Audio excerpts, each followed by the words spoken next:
Hello everyone, আসসালামু আলাইকুম। Welcome to my new video. আজকের এই ভিডিওটা আমি শুরু করছি আমার বাসা থেকে, কিন্তু শেষ হবে বগুড়ায় গিয়ে, কারণ আমি আজকে বাসা থেকে বগুড়ায় চলে যাচ্ছি।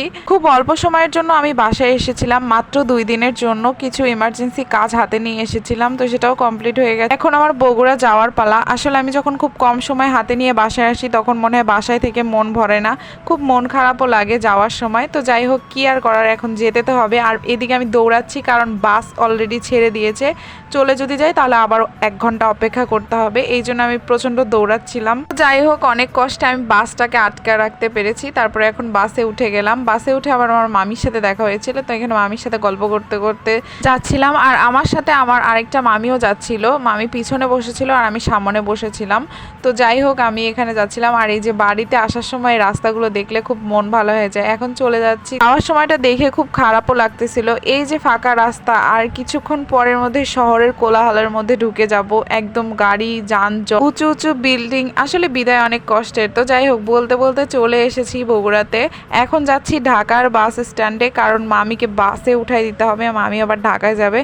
আর আর আজকে যে কি পরিমাণ রোদ উঠছে, মানে গরম, একদম অবস্থা খারাপ। আর এই যে রাস্তায় বের হলে তো জ্যাম মানে লেগেই আছে। আমি কিছুক্ষণ আগেই বললাম যে এখন রাস্তাটা খুব ফাঁকা, কিন্তু আর কিছুক্ষণের মধ্যেই যানজটের মধ্যে ঢুকে যাব। আসলে গ্রামের শান্ত পরিবেশের সাথে তো শহরের তুলনা হয় না। জানি শহর অনেক উন্নত, কিন্তু গ্রামে অনেক শান্তি ভাই।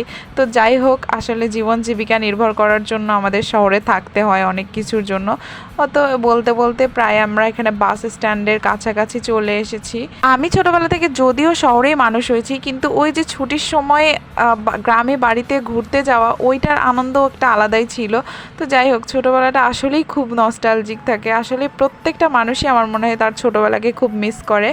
তো বলতে বলতে আমরা এখানে বাস স্ট্যান্ডে চলে এসেছি। এখন আমি এখানে এসেছি টিকিট কাটার জন্য। আর এখানে যে ভিড় রে ভাই, কি বলবো। প্রায় 20 মিনিট অপেক্ষা করার পর টিকিট কাউন্টারে আমি সিরিয়াল পেয়ে টিকিট কেটে এখন এইদিকে বাসের এইদিকে চলে এসেছি। বাস যেদিকে আসলে রাখে। আর এই বাস স্ট্যান্ডটা অনেক বড়, এখানে সব ঢাকার বাসই থাকে। আর এই যে মামিকে যে বাসে উঠায় দেবো সেটা হচ্ছে একতা। আর এই যে এটা এখানেই দাঁড়িয়ে ছিল। তারপরে এখানে ওয়েট করতেছিলাম, কারণ ওরা এখনো বাসের দরজাটা খোলেনি, টাইম হয়নি তাই। আর কি গরম। তো যাই হোক, মামিকে এখানে আমি বাসে উঠাই দিয়ে অনেকক্ষণ অপেক্ষা করার পর বাস ছাড়লো। তারপরে আমি এখন চলে যাচ্ছি মেসের দিকে। এতক্ষণ ভালোই লাগতেছিল, কারণ মামি সাথে ছিল। আর আসার টাইমটাই কেন জানি না ভালো লাগতেছে না, একা একা আসতেছি এই জন্য। আসলে আমার সাথে যখন কেউ থাকে তখন খুব ভালো লাগে, আর সে যখন চলে যায় তখন ওই জিনিসটা আমার খুবই খারাপ লাগে। আগে আমরা যখন রংপুরে থাকতাম, তো ওভাবে আমাদের বাসায় কেউ আসতো না, কারণ অনেক দূর ছিল দেখে। তো কেউ যদি আসতো, আসার ওই ব্যাপারটা আমার খুব ভালো লাগে, কিন্তু কেউ যখন চলে যেত তখন আমার যে কি খারাপ লাগতো।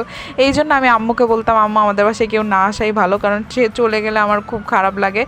আসলে আমি ছোটোবেলা থেকে একা মানুষ হয়েছি, তো এই জন্য কেউ আসলে মানে খুব ভালো লাগে, আর সে চলে যাওয়ার সময় আমার খুব খারাপ লাগে। তো যাই হোক, কি আর করার, এটাই হচ্ছে জীবনের নিয়ম। আপনাদের সাথে গল্প করতে করতে অনেকটা রাস্তায় এগিয়ে আসলাম। আর এই দিকের রাস্তাগুলোতে অনেক জ্যাম ছিল, কারণ এইদিকে আরেকটা হসপিটাল আছে, তো সেই জন্য এই দিকের রাস্তাগুলোতেও ভালোই জ্যাম থাকে।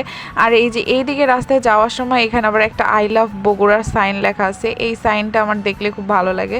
তো কথা বলতে বলতে আমি এখন মেসের দিকে চলে আসছি, গাড়ি থেকে নেমে পড়ছি। এখন আমি মেসে যাচ্ছি। বাড়ি থেকে মেসে গেলে আমার অনেক কাজ করতে হয়, তো যাই হোক, গিয়ে হয়তো অনেক কাজ করতে হবে। তো অনেক কাজ টাজ কমপ্লিট করে এখন বিকেল হয়ে গেছে। আর বিকেল হলে তো কিছু না কিছু খেতে মন চাই। তো আমার কেন জানি না খুব পাস্তা খেতে মন চাচ্ছিল, তো ভাবলাম যে পাস্তা রান্না করি। তো এখানে পাস্তা রান্না করে আনলাম আপু আর আমি। আর আমি এখানে এগ পাস্তাটাই রান্না করলাম। আসলে প্রায় 2 বছর পর আমি আজ পাস্তা রান্না করলাম। কিছু সঙ্গত কারণে আমার খাবার রান্নার প্রতি যে ইন্টারেস্টটা ছিল সেটা উঠে গিয়েছিল। তো যাই হোক, আস্তে আস্তে সব কিছু মানিয়ে নিয়ে চলার চেষ্টা করছি। আর এই পাস্তাটা খেতে কিন্তু খুবই ভালো হয়েছিল। ভাববেন না আমি এই পাস্তাটা একা খেয়েছি, আমি আর আপু 2জন মিলে গল্প করতে করতে খাচ্ছিলাম। বিকেল টাইম মানে হচ্ছে আমাদের গল্পর সময় আর কিছু খাওয়ার সময়। আর এখানে খাবার খাওয়ার সময় আমার মুখে চুল ঢুকে গিয়েছিল, সেটা নিয়ে আমরা হাসাহাসি করতেছিলাম। তো এই ছিল ভিডিওটি কেমন লাগলো অবশ্যই কমেন্ট করে জানাবেন। Thank you so much for watching.